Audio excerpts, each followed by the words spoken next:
The massive window in Captain James Walker's office offered a perfect view of the alien ships that always lingered in Earth's orbit. Their sleek, silver vessels sparkled in the sunlight, supposedly there to protect Earth. But Walker had stopped believing that lie 3 days ago. He stood at the window, his weathered face reflecting in the glass, holding a data pad that contained enough information to shatter 2,500 years of galactic peace. At 52, Walker had spent half his life working with the Galactic Council's representatives, and for the first time, he felt like a fool. "Are you absolutely certain about this?" General Thompson asked from behind his desk. The old general had called this secret meeting as soon as Walker had brought him the evidence. "Yes, sir." Walker turned from the window. "Every trade agreement we've signed in the last 50 years, since first contact, has been designed to keep us dependent on Council technology. The protection fleet up there." He pointed to the alien ships. "They're not protecting us from threats. They're making sure we don't develop beyond their approved levels." Thompson picked up one of the many data pads scattered across his desk. "These shipping manifests show that they've been deliberately giving us outdated technology," Walker finished. "Technology that requires constant maintenance from their technicians. Technology that can be shut down remotely if we step out of line." The general's office fell silent except for the soft hum of the air conditioning. On the walls, photographs showed the historic moment when humanity had joined the Galactic Council. Everyone had been so happy then, so proud. Earth had finally made it to the galactic stage. "It gets worse," Walker continued. He activated a holographic display in the center of the room. "Remember last year's plague in the Asian agricultural zone? The one that almost destroyed our rice crops?" The general nodded. "It wasn't natural. I found evidence that it was engineered, a test to see how dependent we are on their food supplementation technology." Walker's voice remained steady, but his hands had balled into fists. "They're not just keeping us down, sir. They're actively making sure we can't survive without them." Thompson stood up and walked to a side cabinet. He pulled out 2 glasses and a bottle of whiskey that had been saved for special occasions. "How did you find all this?" Walker accepted the offered glass. "It started with irregularities in the technology exchange programs. Things didn't add up. The Council species have had faster-than-light travel for over 10,000 years, but the drives they sell us can barely reach Alpha Centauri. I began digging, cross-referencing data from different Council species. They got sloppy over the centuries. Too confident we wouldn't figure it out. And now we have proof that the entire Galactic Council, this great peaceful federation of species, is actually a system of control," Walker finished. "The older species keep the younger ones in check through technology dependence and carefully managed trade. They haven't had a war in 2,500 years because they've turned oppression into an art form. Peace through submission." The general took a long drink. "How many others know about this?" "Just the core investigation team. 20 people total. All absolutely trustworthy." Thompson walked to his own window, looking up at the alien ships that no longer seemed so beautiful. "You realize what this means?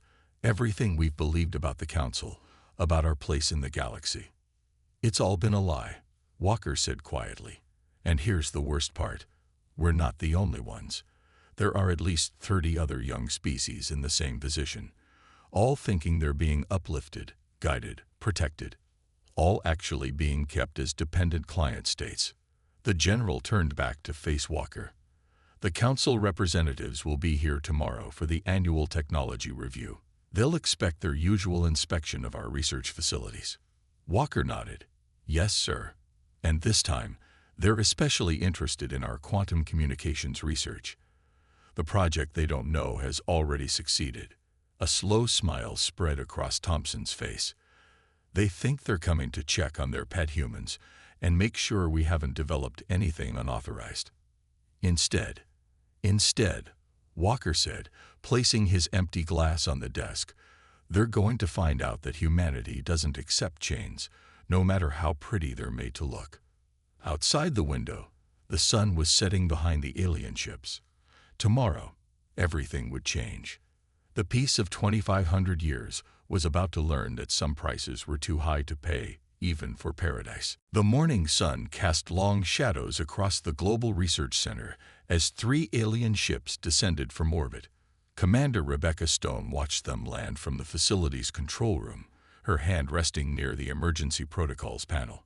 20 heavily armed soldiers stood quietly behind her, their presence hidden from the facility's external sensors. "They're right on schedule," her second-in-command, Lieutenant Adams, said quietly. Stone nodded, and completely unaware of what's waiting for them. She checked her tablet one last time, reviewing the message from General Thompson. "Protect the quantum drive research at all costs. Humanity ends its chains today." The alien inspection team walked through the facility's main doors exactly on time.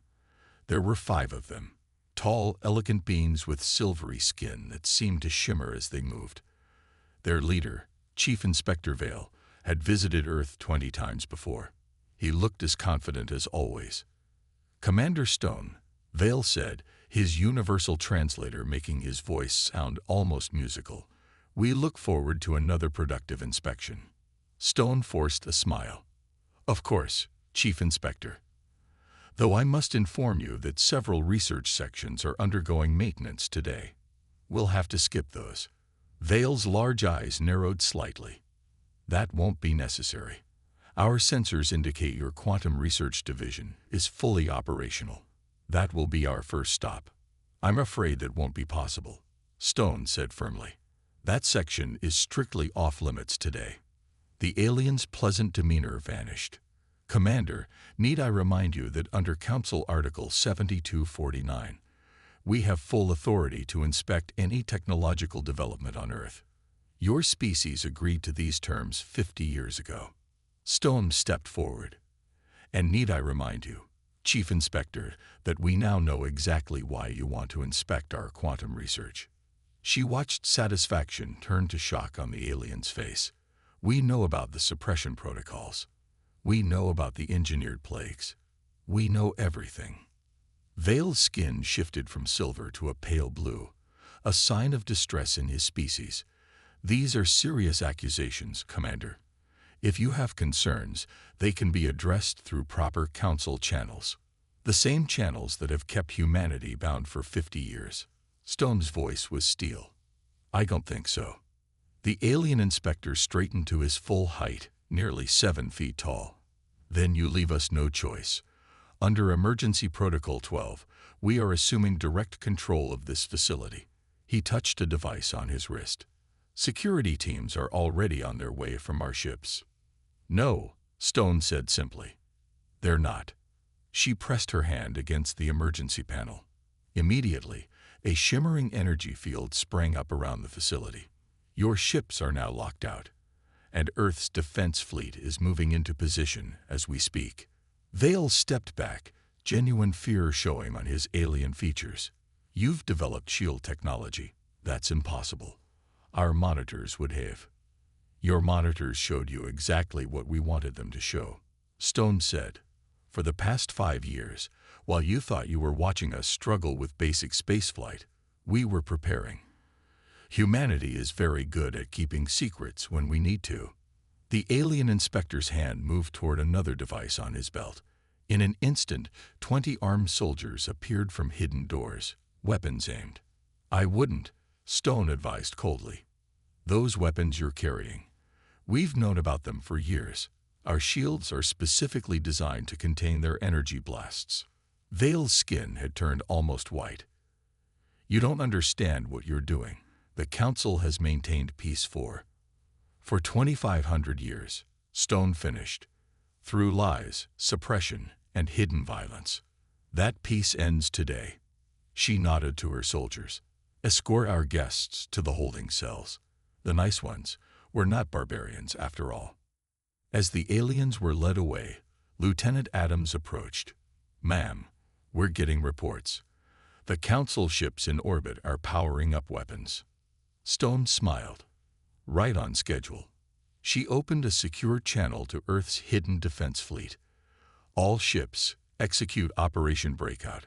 Show them exactly what humanity can do when we're pushed too far." Through the facility's windows, she watched as dozens of advanced Earth ships dropped their cloaking fields and appeared around the surprised Council vessels. Humanity had just fired the first shot in a war that would shake the galaxy. "Send a message to all Earth forces," Stone commanded. "The chains break today." The Galactic Council's Grand Chamber fell silent as Earth's ambassador, Michael Ross, walked to the speaking platform. Thousands of alien representatives from over 300 species watched from their floating pods. The massive room, with its crystal walls and golden arches, had never felt so tense in its 2,500-year history. Ross stood straight in his simple black uniform, the Earth patch on his shoulder seeming particularly bright under the chamber's lights. At 60 years old, he had spent the last decade representing humanity in this chamber. Today would be his last speech here. "Honorable representatives of the Galactic Council," he began, his voice clear and firm. "I stand before you not to apologize, but to declare." The High Council Elder, an ancient being named Vax, raised one of his 4 hands. "Ambassador Ross, if you are here to explain Earth's recent, aggressive actions, we are prepared to be lenient. Clearly, your species has been missiled." "No," Ross interrupted, something that had never been done to a High Elder in Council history. "We have not been missiled. We have been enslaved. And today, that ends." Gasps and murmurs filled the chamber. Ross continued before anyone could interrupt again. "For 50 years, we believed the Council's lies. We accepted your protection. We followed your guidance." He pulled out a small device and activated it. Holograms appeared around the chamber, showing document after document. "These are the true trade agreements you made us sign, analyzed, decoded, and exposed for what they really are, chains disguised as gifts." The younger species representatives leaned forward in their pods, while the older ones began to shift uncomfortably. "Your peace," Ross continued, "is built on suppression. Your unity is maintained through carefully managed technological imprisonment. You claim to have eliminated war, but you've merely replaced it with a more subtle form of violence." High Elder Vax's skin had turned dark with anger. "These are dangerous accusations, Ambassador. Remember that your planet is currently surrounded by Council peacekeeping forces." Ross smiled for the first time. "Are you referring to the fleet that's currently being held at bay by Earth's defense forces? The ones you never knew we built?" He pressed another button on his device. New holograms appeared, showing live feeds of Earth's ships engaged in a standoff with Council vessels. The human ships were clearly more advanced than anyone in the chamber had believed possible. "While you thought you were monitoring our every move, we were watching you, learning, preparing. Did you really think humanity, a species that went from horse-drawn carriages to moon landings in 70 years, wouldn't notice the artificial limitations you placed on us?" Another Council Elder floated forward. "Ambassador, be reasonable. Everything we've done has been to maintain peace." "Peace." Ross's voice filled the chamber. "Let me tell you about peace. True peace comes from understanding, mutual respect, and equality. What you've created is not peace. It's submission wrapped in pretty words." He straightened his uniform and pulled out an official document. "By authority of Earth's unified government, I am here to formally declare our independence from the Galactic Council. Furthermore," he paused, making sure every representative could hear his next words clearly, "Earth officially declares war on any Council forces that attempt to maintain their suppression of our world." The chamber erupted in chaos. Younger species representatives began shouting questions, while the older ones called for immediate military action.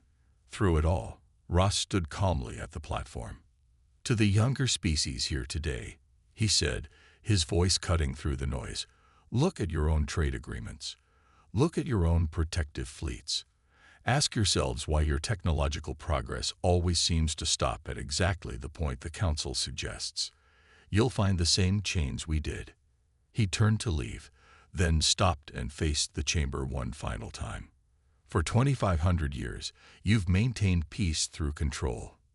Today, Humanity reminds the galaxy that some prices are too high to pay for peace. We choose freedom, even if it means war. As Ross walked out of the chamber, messages were already flying between the younger species representatives. In trying to maintain their perfect peace, the Council had forgotten one crucial truth: the desire for true freedom can never be completely suppressed. Behind him, the first crack in the Council's 2,500 years of peace had just become a chasm. Captain James Walker stood on the bridge of the EDS Phoenix, Earth's most advanced stealth warship. 300 other ships waited in the darkness of space behind him, their new quantum cloaking devices making them invisible to Council sensors. After 2 months of small skirmishes, today would mark humanity's first major offensive. All ships report ready, Captain. His tactical officer, Lieutenant Roberts, announced quietly. Walker nodded, looking at the massive Council monitoring station floating ahead of them. The station was one of 3 that helped maintain control over this sector of space. Its golden spiral structure housed thousands of sensors that had kept younger species in check for centuries. "Send the signal to all ships," Walker ordered. "Operation Blindfold begins in 5 minutes." The plan was simple but dangerous. Hit 3 monitoring stations simultaneously, destroy their ability to track ships in this sector, and open a hole in the Council's defense network. No species had dared attack Council infrastructure in 2,500 years. "Sir," Roberts said, receiving final confirmation from attack groups Beta and Gamma. "They're in position at their targets." Walker checked the time. 20 years of military service had taught him that waiting was the hardest part of any battle. "Show me the station's security pattern one more time." A hologram appeared, showing automated defense satellites circling the station like tiny stars.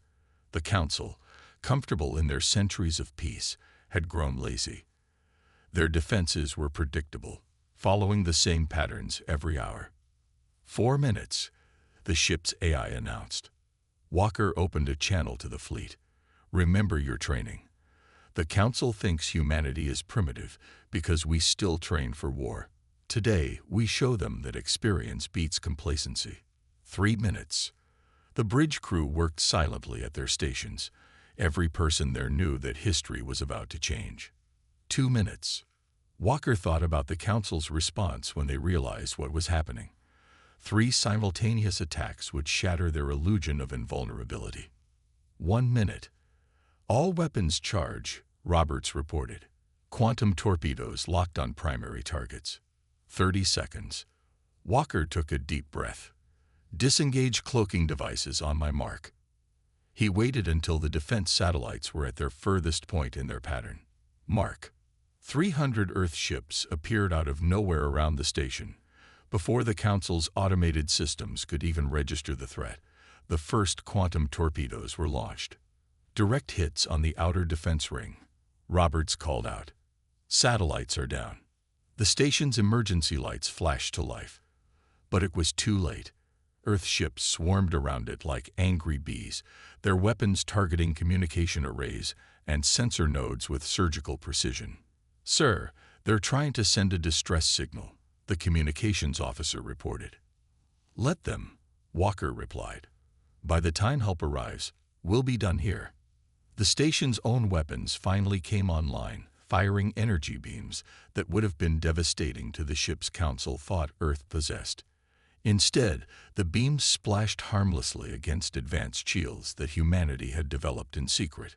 "Hull breach detected in the station's main sensor control room," Roberts announced, receiving similar reports from attack groups Beta and Gamma. "All targets are being hit according to plan." Walker watched as pieces of the station's golden spiral structure began breaking apart. "Remind all ships, we're not here to destroy the stations completely, just blind them." The battle lasted exactly 12 minutes. When it was over, all 3 Council monitoring stations had been crippled, their sensors and communication systems reduced to scrap. More importantly, not a single human life had been lost. "Signal from Attack Group Beta," the communications officer called out. "Captain Miller reports mission success and no casualties." Attack Group Gamma reports the same. Walker allowed himself a small smile.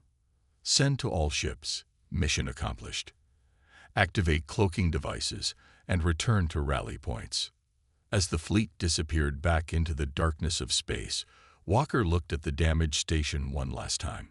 The Council would find a wreckage soon, and with it, a message carved into the main hull of each station. Humanity will no longer be chained. Behind him, the tactical officer spoke quietly. Sir, receiving reports from our spies in Council space. The other suppressed species.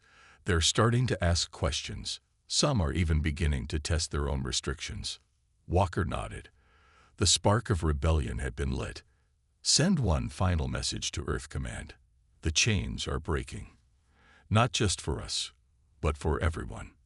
The Phoenix vanished into quantum space, leaving behind the broken symbols of the Council's control. The war for true freedom had begun. The Council's emergency command center buzzed with frantic activity. High Elder Vax stared at the massive display screen showing 3 damaged monitoring stations, his silver skin now a dull gray from stress. Around him, representatives from 15 younger species watched nervously as reports continued to flood in. Impossible, one of the ancient council members muttered. 3 stations attacked simultaneously. No species should have this capability. Our controls were perfect. A young aide rushed in with another report.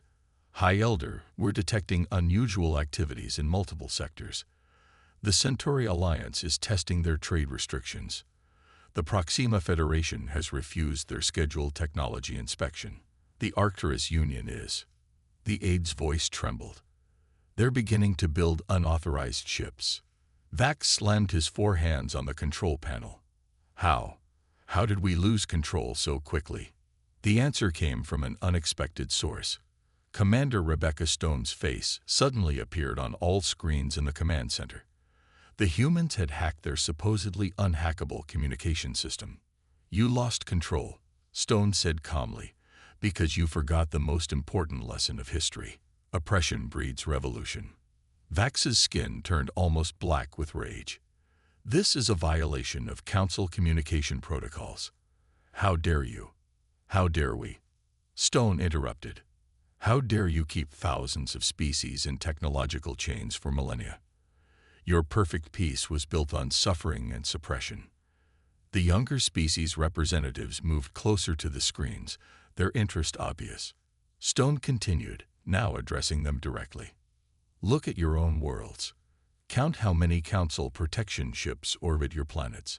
Ask yourselves why every technological advancement you make must be approved by species that call themselves your betters. Enough, Vax shouted. Cut this transmission immediately. But the Council's best technicians couldn't break through the human quantum encryption. Stone's message continued. The Council told us humans were too violent to be trusted with advanced technology. The truth. We were too experienced in recognizing chains. She paused, letting her words sink in. To all younger species watching, check your quantum frequencies 847.3. You'll find proof of everything the Council has done to keep you dependent. And you'll find something else, Earth's offer of alliance. The command center erupted in chaos as younger species representatives began accessing the frequency on their personal devices. Vax watched in horror as centuries of careful control crumbled in minutes. You see, Stone continued, humanity's greatest strength isn't our military might or our technological innovations. It's our memory of freedom. We remember what it means to make our own choices, to advance at our own pace, and we're offering to share that freedom with anyone brave enough to stand with us. One by one, the younger species representatives began leaving the command center. They had seen enough. The transmission ended, but the damage was done. Within hours, reports began pouring in from across the galaxy. The Centauri Alliance had expelled their Council advisors. 3 major trade hubs had declared themselves independent ports. The Proxima Federation was already in talks with Earth about military cooperation.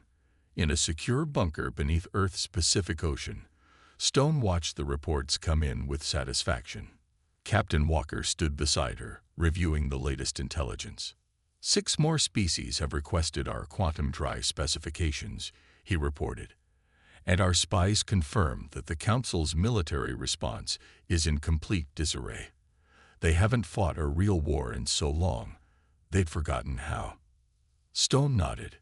And our shipyards? Working at full capacity. The new alliance will have a combined fleet ready within months.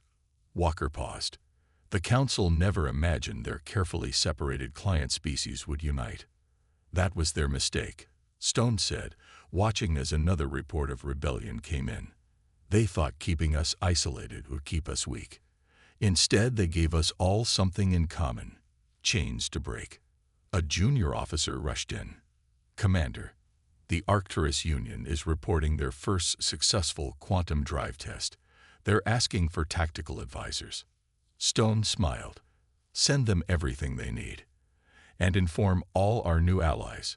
Phase 2 begins tomorrow. The Council thought humanity's declaration of war was shocking. She looked at the galactic map, where more and more systems were lighting up with the color of rebellion. Wait until they see what an alliance of freed species can do. The ripples of humanity's actions were becoming a tidal wave, and the galaxy's oldest peace was drowning in the flood of freedom. The massive Council warship emerged from quantum space like an angry giant, its golden hull stretching 20 kilometers from end to end. Behind it came 30 more ships of similar size. This was the Council's ancient fleet, ships that hadn't been used in combat for over 2 millennia. On the bridge of the EDS Phoenix, Captain Walker watched them approach. They'd finally brought out their biggest guns, Lieutenant Roberts said quietly. Walker nodded. 2 months of losing to our hit-and-run tactics finally forced their hand. He opened a channel to the combined rebel fleet. Over 3,000 ships from 12 different species now fought alongside humanity. All ships, Battle Formation Delta. Remember your training. The rebel fleet moved with practiced precision.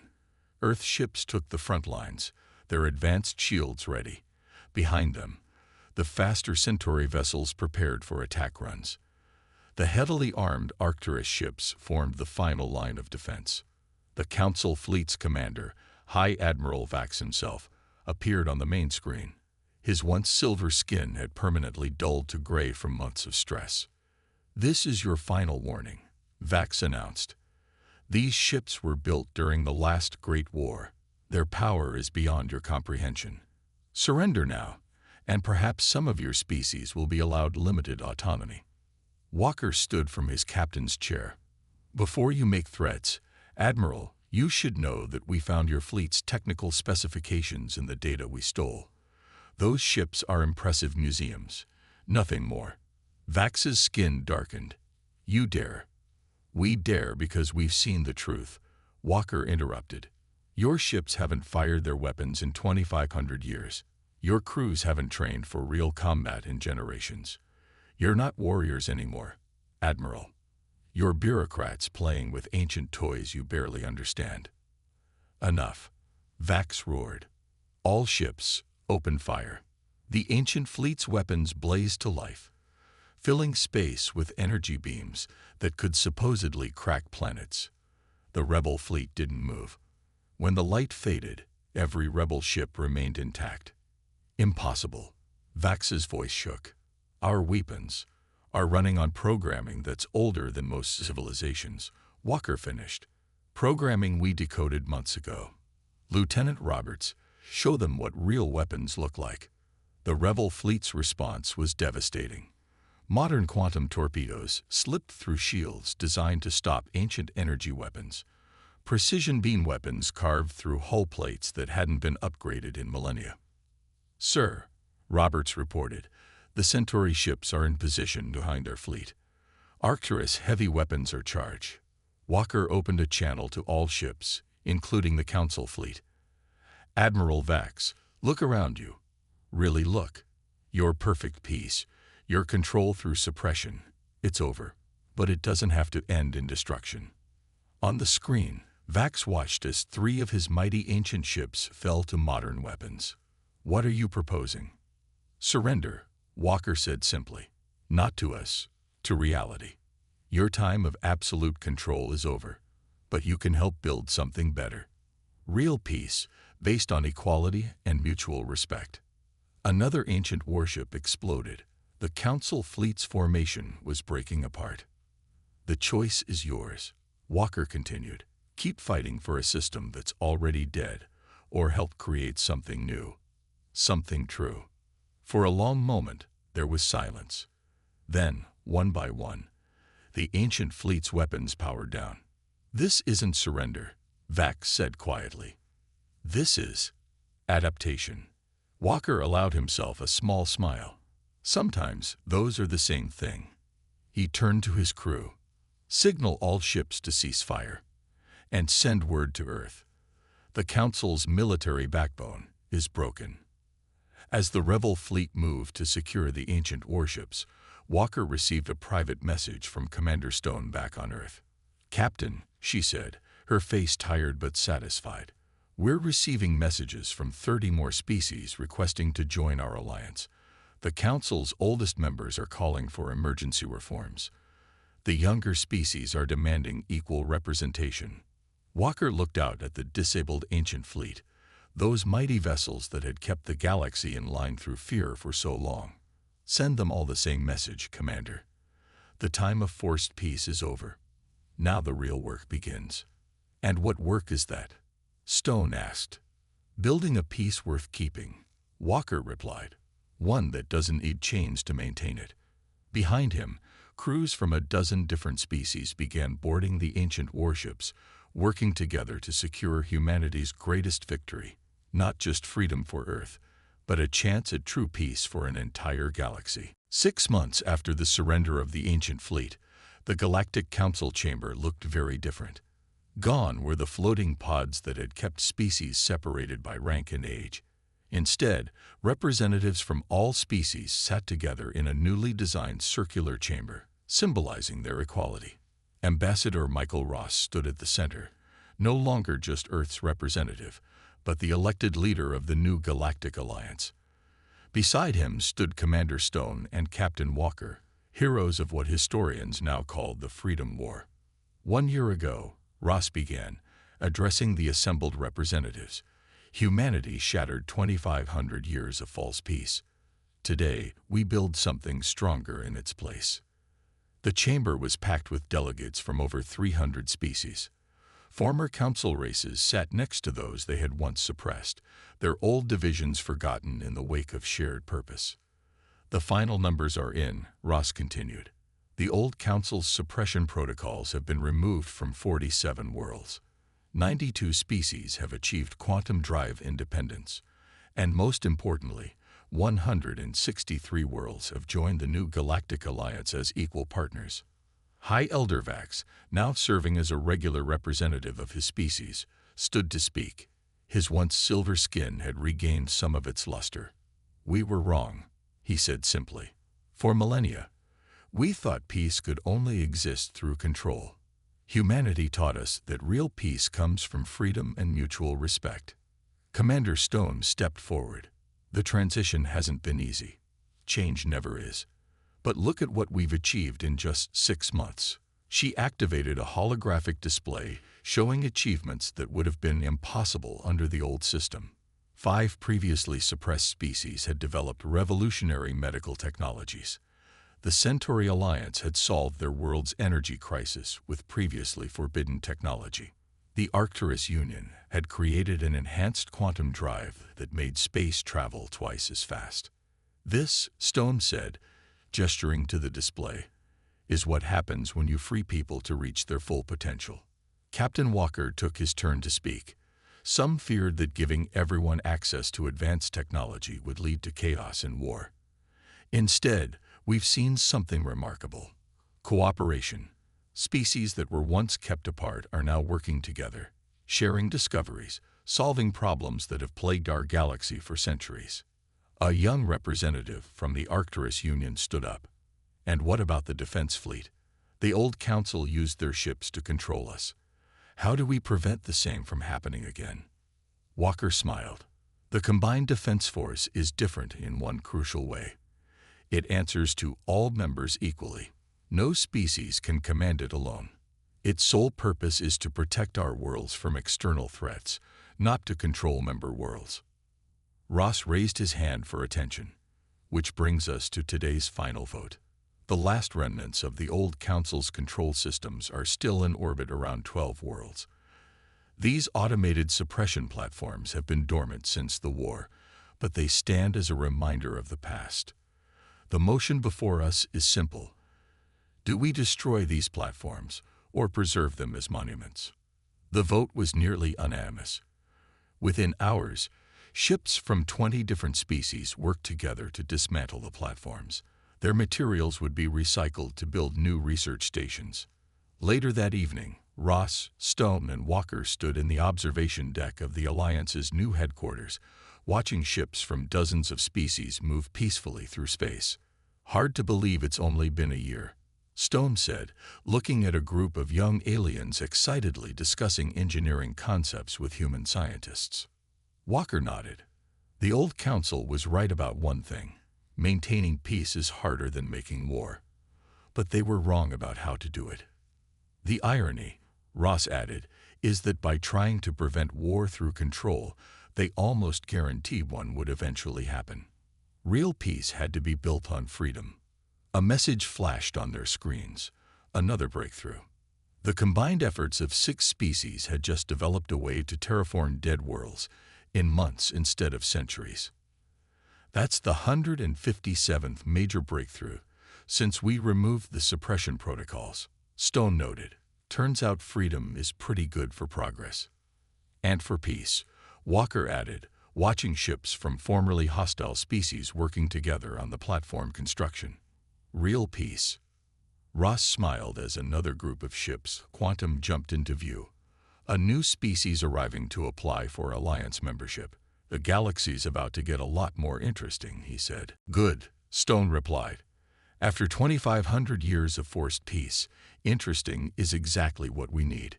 Above them, the stars seemed to shine brighter, watching as the galaxy's species worked together, not because they were forced to, but because they chose to. Humanity had indeed shattered 2,500 years of peace, and in doing so, they had helped build something far more precious: freedom.